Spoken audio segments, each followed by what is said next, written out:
You know, Mr. Wakama, I know that there are several other cases that the police has worked on that did not get as much publicity as some of these ones in terms of succeeding in rescuing those people. We hear a lot about some of those.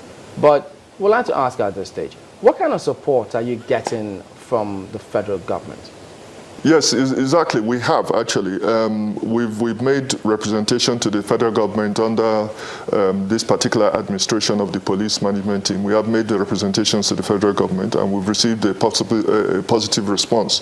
What we have advocated, and which is the practice worldwide now, is that we've got to have a technological resource base as well as a human resource base.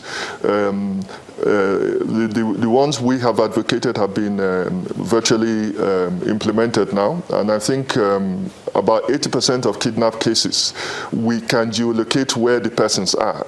You forgive me if I don't go into the details as to how this can be achieved, but we exactly know where the persons are. Now, having known where the persons are the person is or the persons are is one thing, but being able to go in and rescue the person is a different matter.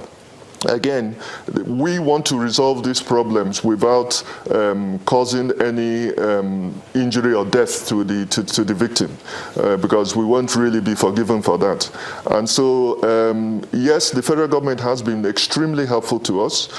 Our platform is up and running. Like I said, 80%. I think in another 2 weeks we'll get it to 100%. And I can assure you that anybody who is kidnapped in this country, at the very least, we will know exactly where they are. The IG was talking about some sort of partnership with some countries, both in the West and Far East. What can you tell us about that? Well, those countries, first and foremost, have assisted us in the technical platform that I've been talking about, but that's on the technology side. On the human resource capacity side, they've assisted us in certain trainings. For instance, you would know of SWAT training, special weapons and training, how to intervene in these places without causing too much human loss, as it were, or injury. Again, we are upping our game in hostage negotiation, being able to talk to people regarding these issues and try and resolve the thing without, volatility, if you will. But Nigeria, as you know, is a complex country. We have many languages and different cultures and religions and all that. And so even in hostage negotiations, you cannot just rely on English language alone. You have to start educating or training our people rather in all the different languages that exist in the country. Okay, the other part of that, while we look at some of the cases that we see reported on television, we always ask about the police, first intelligence and forensic units. Any new information on those ones? Sorry, information on? And forensics. Are we building more forensic centers? Oh, yes. Yes, well, again, the forensic capability of the police for some time hadn't been improved upon, but with this administration, we've insisted that all our actions in terms of investigations must be not only intelligence-led but technologically based. So we're also receiving quite a bit of support rather from the, for instance, the US, the UK, not only in terms of the provision of equipment, but perhaps even more importantly in terms of training.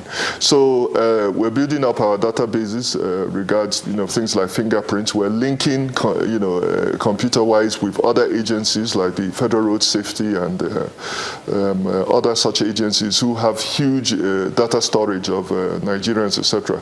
And so in the not too distant future, I'm talking here about maybe 3 months, 6 months, it will be very difficult for a person to actually commit a crime of any crime really, regardless of whether it's major or minor, without being able to detect such a person.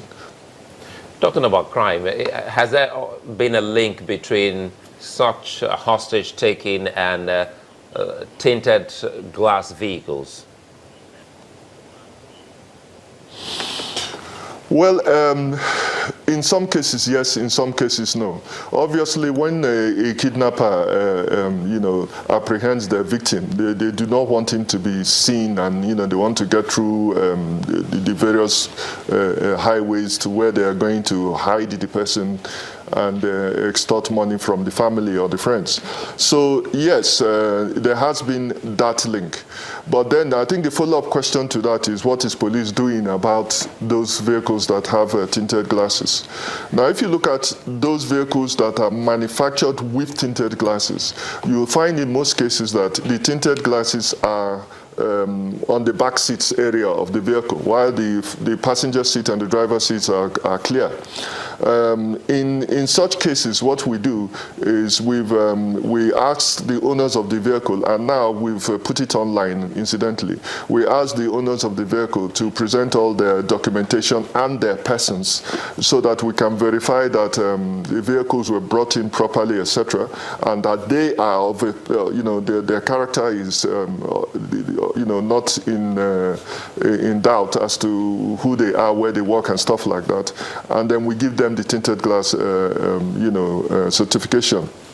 How are they But supposed... part of the duties of our safer highway patrols is when you do see vehicles which you have a reason to believe may be a little dubious, that you should stop them, ask questions. And in one or two instances, I think in Edo State in particular, we've been able to prevent persons being kidnapped in that instance. Now, when you say they have to present their persons, so you could also ensure that they don't have shady characters, where are they supposed to present themselves? Why are they supposed to present themselves? Where? Because the impression people have is everybody cannot go to Abuja. No, they don't have to go to Abuja. First of all, the issue of why they have to present themselves, the why there is, let us verify that you actually are the owner of the vehicle and that you're a person of reasonable repute. The issue about coming to Abuja is totally out of the question now. Like I said, it is online. You just go to the nearest police station. Well, it's not every single police station, but within your state, certainly the headquarters of that, of the police headquarters in that state, and some of the area commands and police stations, you can actually go there and collect your certificate, and they will verify who you are at that spot. All right. One other thing. I mean, while all of this is being implemented, you have a lot of people on the street there who say, ordinarily they want to do it, but the way that, and I'm sure you say it's a two-way street here, the way that the policemen also approach them on the street, they find it a little worrying. Now, many ask then about training of personnel. We know the rank and file, a lot of training goes on with the police force. But what about those who are on the front lines? Do they also have the kind of training that the senior members also perhaps go for? The police force is a very large force. I think it's one of the largest organizations, if not the largest in the country. And you're bound to have one or two persons, or even maybe more than one or two, who are just a little bit difficult. Training and retraining is a constant factor in our organization.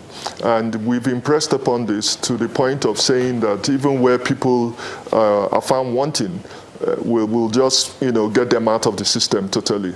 There have been several instances of this in places like Lagos, River State, and other states where the activities of certain police officers have caused the force a lot of concern. But you would understand with us that we're not supposed to be exactly publicizing how many people we dismiss and things like that for what they did. We do it as a lesson to their colleagues, and to a certain extent things have been improving in the force with regards to that. All right, thank you for talking to us today. Sotenyo Wakama is the Deputy Inspector General of Police Operations.